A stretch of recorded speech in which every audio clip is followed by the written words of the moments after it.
So, welcome back to another episode of me once again not having a fucking face cam for whatever reason. I do still not really know why.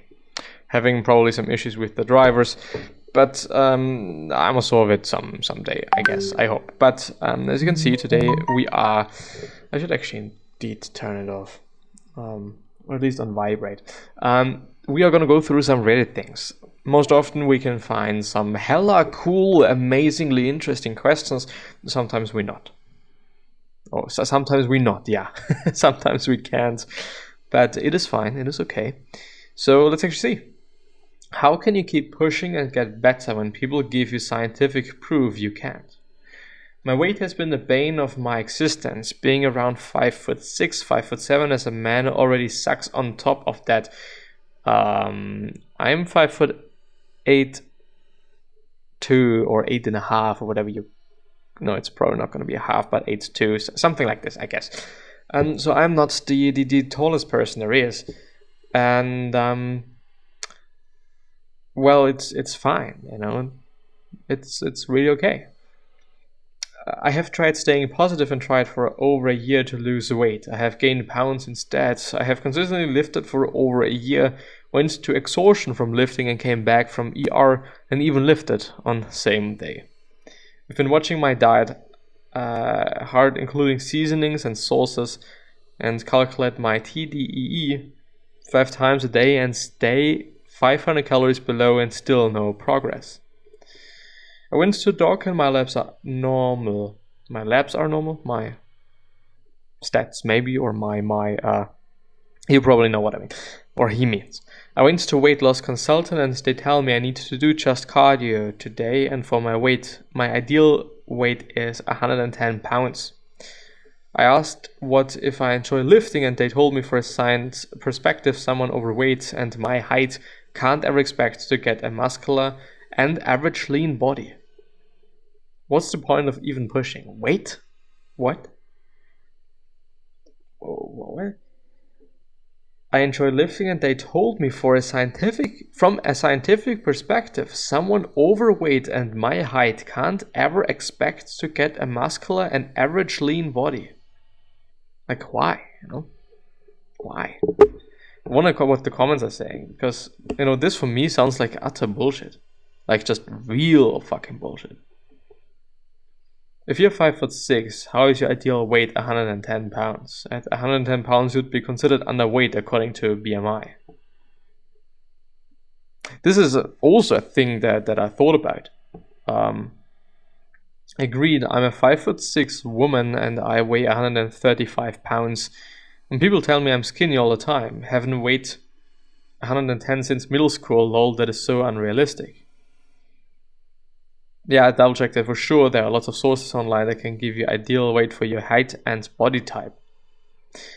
And that is not scientific proof. That's pessimistic, neurotic, irrational garbage. You shouldn't believe in proofs like that. Yes, I wouldn't say so as well. My weight loss consultant told me 110. I want to be around 175 and muscular if possible. What is your consultant smoking? I'm 5 foot female and 110 is my ideal weight.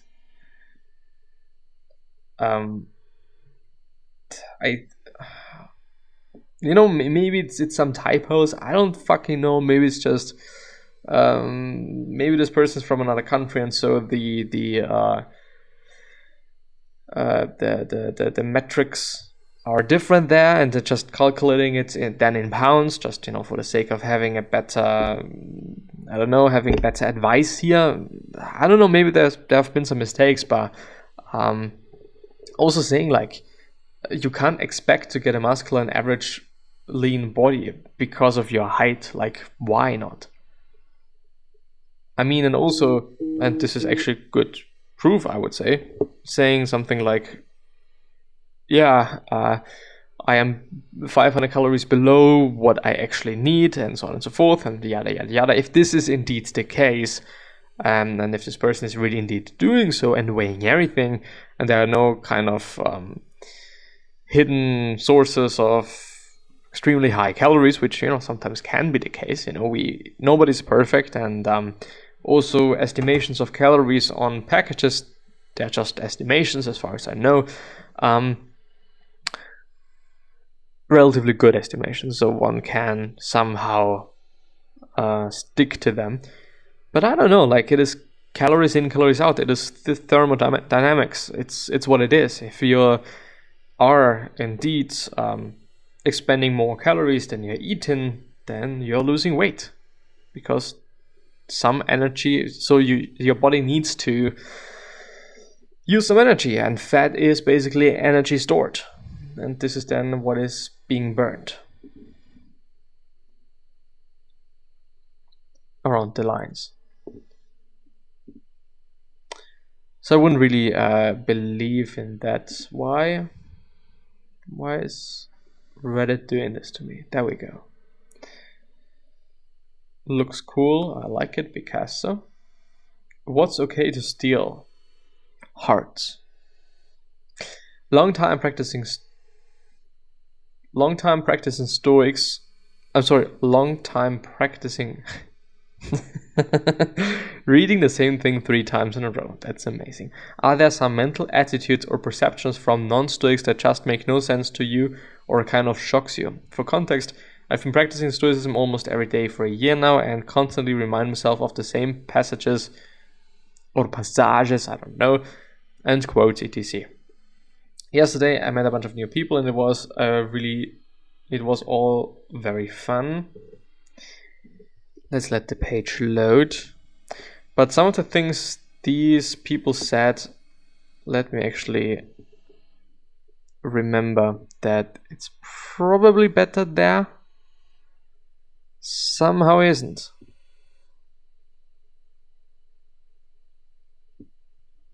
I could also do it like this.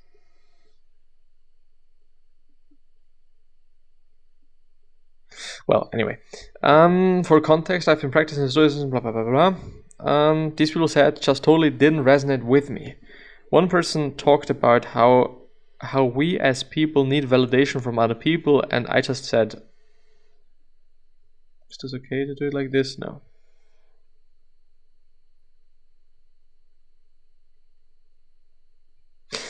And I just thought, and I just said, why? She went on to explain that some people just need validation. I just thought that sounds a lot like you give up control over your mind to someone else's, meaning that seems like a good way to be unhappy and easily corruptible. Even if you felt like you needed it, why would you not fight that desire? I've needed validation from people around me, but not nearly as much anymore. A quote from Epictetus says something like, "Never depend on the admiration of others. There is no strength in it. Personal merit cannot be achieved by an external force." There was also another group that apparently just showed up to make fun of us. The others in my group were very distraught, and the mood changed when we found out. But I immediately just laughed at the other group. Imagine wasting some of your time to come and make fun of us. That is amazing. Yeah, that's really fucking amazing. Humans are so silly. There's this one person in my group got quite angry and asked her, well, how would you feel if they thought you were... What? How would you feel if they thought you were cool? And she said that we would feel awful. Probably uncool. I don't know. Then I said, so if you don't want their praise, why would you care about their content? She answered, because they're assholes. And yeah, they were, but so what? Not our problem. There was also someone who talked about needing to get revenge or wanting vengeance, and all I could think of was Marcus Aurelius saying, the best revenge is not to be like your enemy. And just because someone does evil toward you does not mean that you have to do evil towards them. A quote from Marcus, remember that evil deeds can only harm you. If you do evil in return, resonated within my mind at that time. I'm so glad I found Stoicism, because I'm sure I was thinking much the same ways before. I am still not perfect. I am not the fable sage, but I try, and I know I still have a long way to go. Have you encountered any irrational thoughts out there that makes no sense or shocks you after you have incorporated Stoicism into your life? Now it is very windy for some reason. I'm gonna guess that you had at least some self-awareness before you looked into Stoicism. I think that's the key. Your friends, quote unquote, are wrapped up in the pettiness of humans. Hook, line, and sinker. I unknowingly practiced a Stoic attitude before I knew what it was. Self-awareness can serve us well in this life. I would say so as well. And I think with this being said, I'm ending the episode here. Wish you the best and see you soon. Bye bye.